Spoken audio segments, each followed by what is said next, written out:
I'll do my best to project above all the noise, and we'll see what we can do. So all week we've been talking about using influence to make an impact. And so what I want to talk about today is how we can use influence to make an impact by raising capital. And fundamentally, all impact is fueled at some level by capital. And it's not something that we talk a lot about, but it's something I've spent my whole career doing. So my background's in fundraising, I teach fundraising, I do fundraising, I started in fundraising, I moved into consulting and then technology, and so I want to talk about how we ourselves can do that. So Fagan was talking about do the thing that's hard.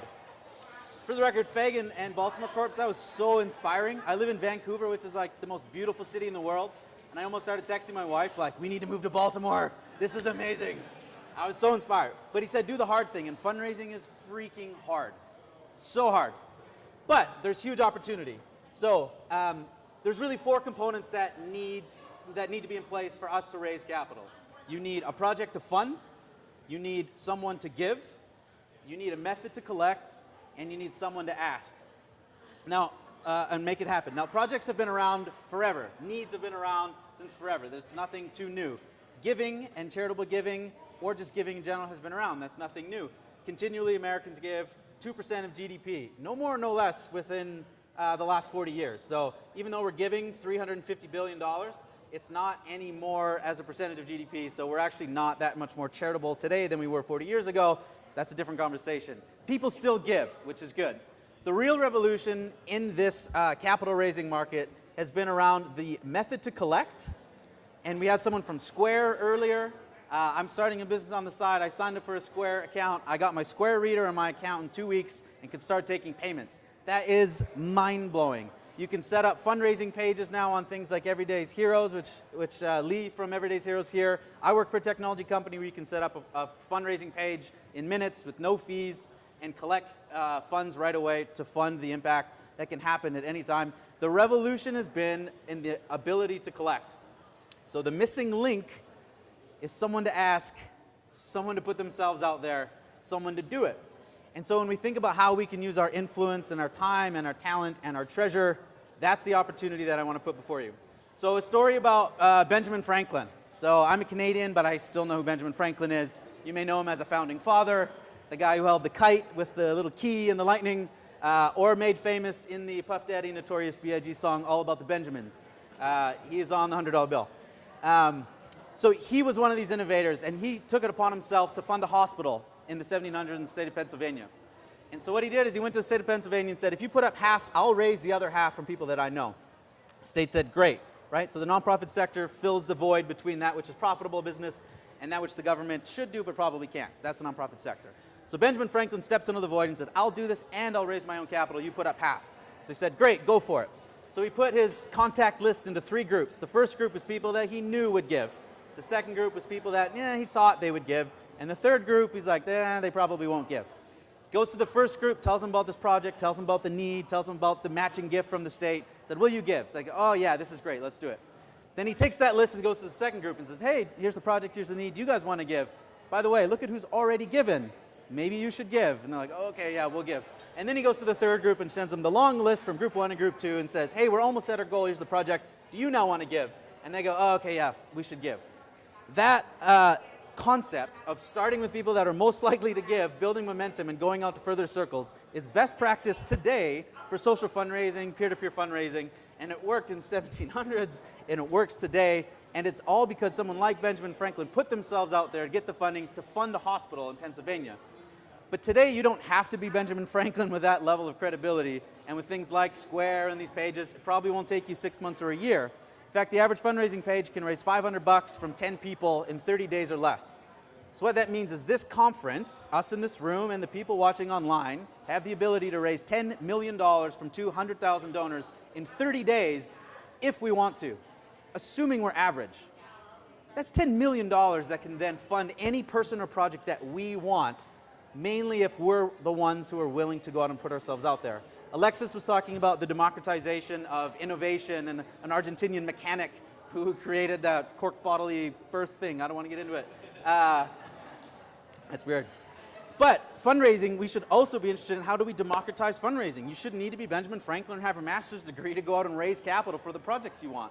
And Eric from Donors Forum was saying, hey, instead of starting a nonprofit, which you shouldn't do, I completely agree with that, go partner with them.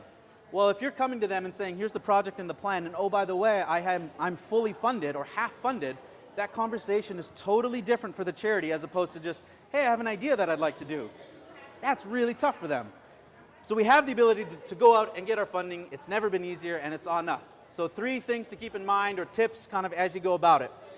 The first is that giving is good. Giving is good for society, but it's good for us. So we have the ability to look inside people's brains with this things called fMRIs, and people have done studies now and research saying, like, what does the brain do when we're in the act of giving? And what they found is when you're giving, your brain lights up, the midbrain part of your brain lights up in similar patterns as when you're having sex and eating chocolate. Not at the same time. Nothing is that good. Although I volunteered for that study, so come find me later if you're doing that study. But giving's good for us. It's not just good for society, it's healthy, it's habit forming, it's pleasurable. The other thing, they did a study where they split people into 2 groups and said, hey, you're gonna go spend money on yourselves, you're gonna go spend money on other people.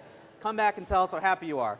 Shocker, the people who spent money on other people were way happier than the people who spent money on themselves. Giving is something that is good for us. And if you believe in the project you're doing and it's good for the people you're asking, hopefully that reduces the fear and timidity that you might have about going and getting funding. So giving is good. The second thing is set a realistic goal. So my company and other companies, we see thousands and thousands of fundraising pages, and a common mistake is setting this hugely audacious public goal. You can have your hugely audacious private goal, that's great, but the one you display publicly should be probably half of what you think, or realistic. And that's because there's a big difference between raising $500 when your goal is $500 as opposed to $500 if your goal is $5,000.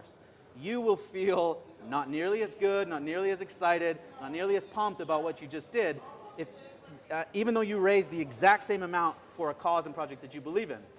You can always increase your goal, you can always go over your goal. It's hard to go back once you've already launched with a big audacious goal. So set a reasonable goal. The other thing is it's good for your funders. So there's this thing called the goal proximity effect, where the closer you get to finishing a campaign, the more likely people are to give. It's because they feel better and happier, and they're actually doing more of an impact by closing out a campaign as opposed to giving in the first part. It's why when someone hits a RBI single in the 9th inning to win a baseball game, you think they're clutch, whereas the person who did it in the first inning, you go, I don't even remember who that guy's name was. It's this recency bias, or attributing more impact to things done late as opposed to early. So a realistic goal helps you, but it also helps your donors. So giving is good, set a realistic goal, and the third thing is make it personal. So if you're the one who's Benjamin Franklin going out there and advocating on behalf of an organization or a project or a person, tell me why you care about it. Don't just feed me the story of the project and why they think it's good, although that's necessary for trust and accountability. Tell me why you're pumped about this project, because you're the one who's putting yourself out there and asking me. So make it personal on your page, but then also make it personal when you go to ask. So there's a temptation to, like, I set up my page, I made it personal, just blast it to Facebook, watch the money roll in. Doesn't happen that way. Sending personal emails is the #1 thing that leads to funds raised, whether it's peer-to-peer or a Kickstarter or whatever it might be. So sending individual emails, not unlike Benjamin Franklin, to their friends and family and people that will give first before moving out to things like Facebook and Twitter, primarily with tagging, so it's a little bit more personal. And then near the end, when you're right close to your goal, that's when you can blast it out to all your ex-boyfriends and girlfriends and friends that may not be friends and ask them to give to your campaign. So in total, I think we have this massive opportunity to think about how we use our influence. Also, we possess more influence than most organizations do in total, right? Donors and supporters and who you connect with. We often have more reach, more brand, more trust, more connection than the organizations we support. And that's an asset that we have that we can use. And organizations are extremely short on funding for the most part. So instead of thinking about new projects and new ideas and new nonprofits, although that's cool, I want to challenge you to think about how you can use your time, talent, treasure, and influence to raise capital for people and projects and things that you care about. That's the summary.